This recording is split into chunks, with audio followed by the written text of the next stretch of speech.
I'm sure that there will be theories out there that, oh, all you need to do is remove UNWRA and, everything is going to be hunky-dory. It isn't, because there is nothing on the ground that has got the infrastructure and the numbers of people who have done this work for decades. Now, aid organizations are warning the Israeli government's decision to effectively ban the UN Palestinian Refugee Agency, UNWRA, could cost lives.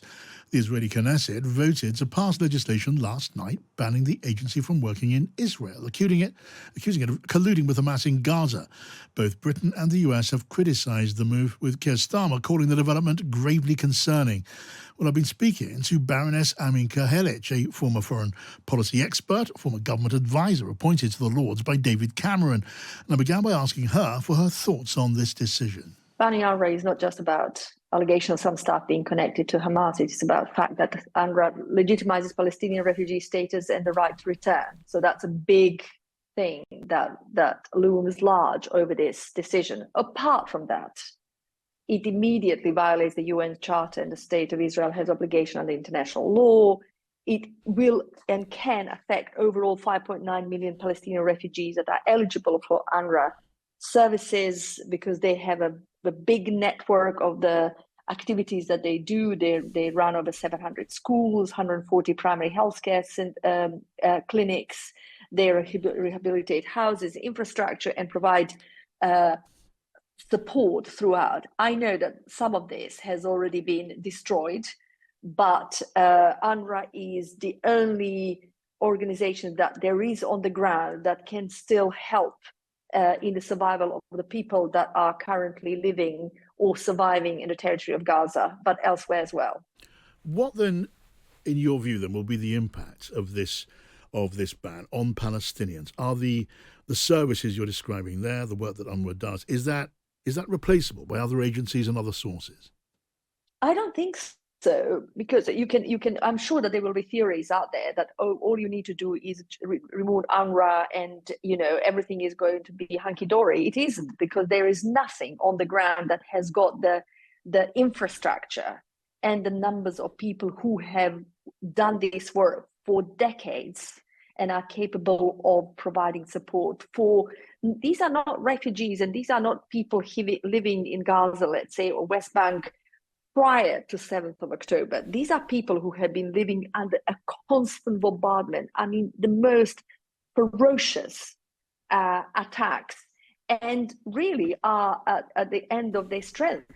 And removing aid, medicine, shelter, support that UNWRA is providing, it's kind of like the final chapter in what one could call of collective punishment. And that, I think that what Felipe Lazzarini has called it, nothing else than collective punishment. Right. Well, collective punishment, as you know, is a phrase with significance in international law. You're suggesting then this is a war crime.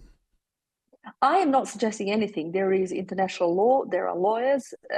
It has been written, studied, and crafted for people who have expertise to judge what is a humanitarian breach of humanitarian international law, what is a war crime, and what is everything else. It is not down to me to speculate. It is down to those who have expertise in judging that to make that judgment. Okay, that's a legal judgment, but you use the expression collective punishment. You clearly believe this of course. I do. So tell me more about that view and why you believe it's an attempt to punish Palestinians as a whole and not simply react to UNWRA. Well, it is what has been going on for the last 12 months in terms of number of people who have been driven to the distraction, disease, and despair on the ground. Even in the words of our foreign secretary yesterday, when he made a statement, he said that Israel's evacuation order in the north has displaced tens of thousands of Palestinian civilians who are driven from distraction and disease to distraction, disease, and despair. These people are being bombed, starved. They don't have access to medicine. They don't have access to water. They don't have access to aid that we British people provide. That aid is sitting blocked, cannot get in. Not that every day, instead of hundreds of children that have been wounded and taken out of the country, they can't. Yes. The latest UNICEF statement says that one child is taken out per day, I don't know what this can be called but collective punishment, because it is indiscriminate killing of civilians, whether they are men, women, children, babies, indiscriminate targeting of schools, hospitals, shelters. I don't know what you call it. We've now had this criticism from the government of Britain, of the United States, and from the European Union. What more could and should those governments do? Listen, I was listening to the Foreign Secretary yesterday when there was a statement, and to his credit, he's put out very strong words, but these strong words need to be followed by strong action. Israel is not an earthquake, it's not a tsunami, it's not a natural disaster. It is a state, as you have just said, that has got a government, it has got parliament, it has got system. And if you put that government, parliament system under pressure with the leverage that we can exercise, it will respond. Right. We have not done that so far. Right. So what pressure and what strong action, as you describe it, do you believe should be taken? I think we should not be selective. We should look at all set of tools that we have, whether that is taken to the UN Security Council, and I know that there would be countries that would be unwilling to see that. And we should also look into what support we provide to Israel. When you say look at what support we provide to Israel, is that a way of saying we should take sanctions against Israel? And if it is, what sanctions do you have in mind? I don't have anything. I haven't really. I'm not sitting here with a list and a menu, but Foreign Office will know exactly what kind of options it has on the table. That was Baroness Aminka Helic, the former government advisor, speaking to me just a short while ago before the show. Now, let's get the thoughts then of Mikhail Kotler-Wunsch, who is a former member of the Israeli parliament and a current special envoy for combating anti-Semitism for Israel. Welcome to you. Thank you. Thank you, John, for having me. You're welcome. What are your thoughts from what you heard there from Baroness Helic, and also supported, as it was earlier on, by Baroness Amos, the former Undersecretary at the United Nations? It suggested this is unjustified, that it will cause suffering and deprivation and possibly death to large numbers of Palestinians.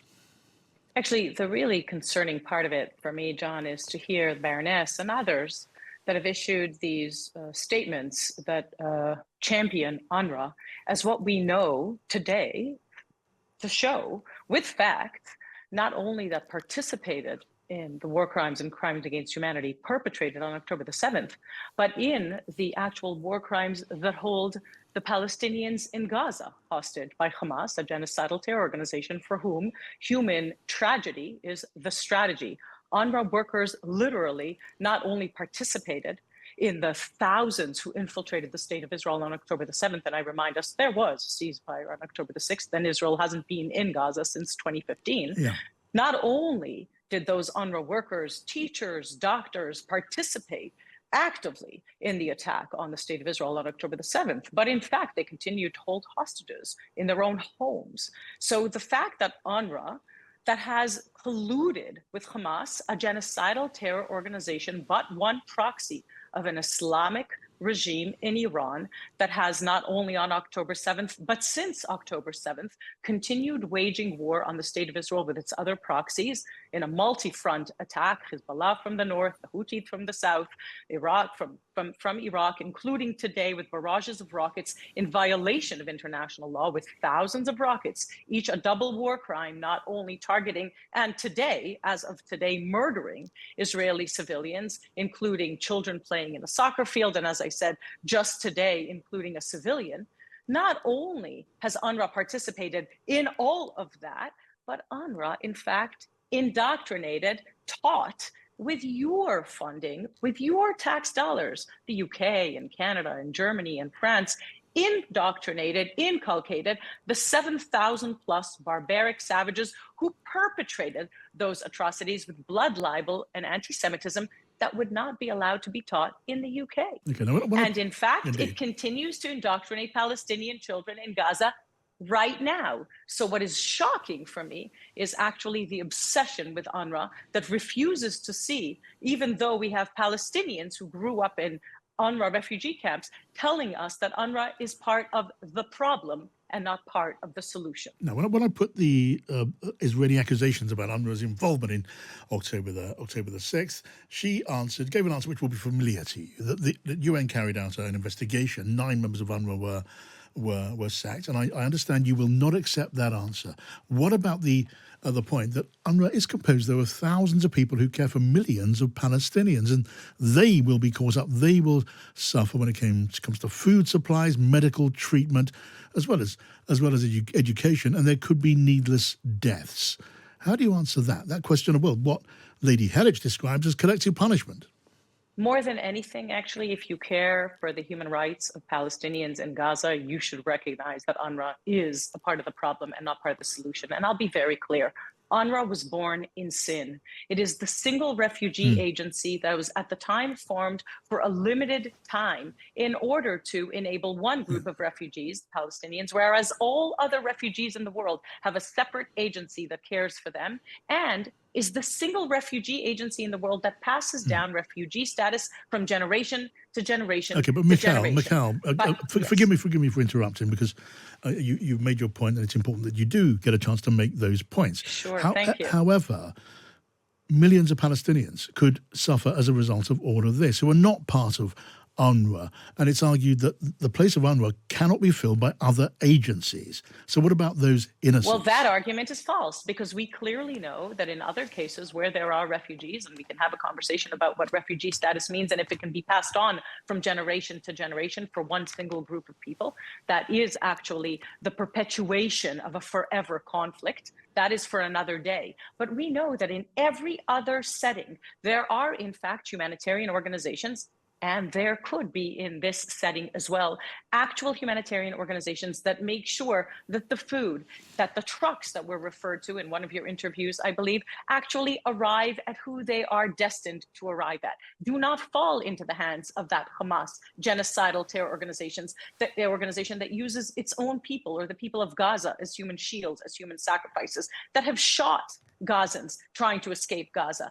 Instead of enabling those Gazans to receive the humanitarian aid, and by the way, instead of international pressure on the very borders that, when we know, just as with Ukraine, the pressure on all other countries, for example, Egypt, to actually enable those fleeing the conflict so that they are not in harm's way. Okay. That has not been done. And instead, we are actually enabling an organization that has been colluding with Hamas, with evidence and proof provided to the international community, and that Hamas, that genocidal terror organization, continues to be emboldened to use its own civilians as human shields, as human sacrifices, and so on. And so that is, to me, the shocking piece of the, I'm going to say, obsession with UNRWA. Right, Michal, thank you for joining us this afternoon. You will know that your arguments are not accepted by the British or American or European Union leaders. We will see how this argument develops and keep you across all of the details as it develops.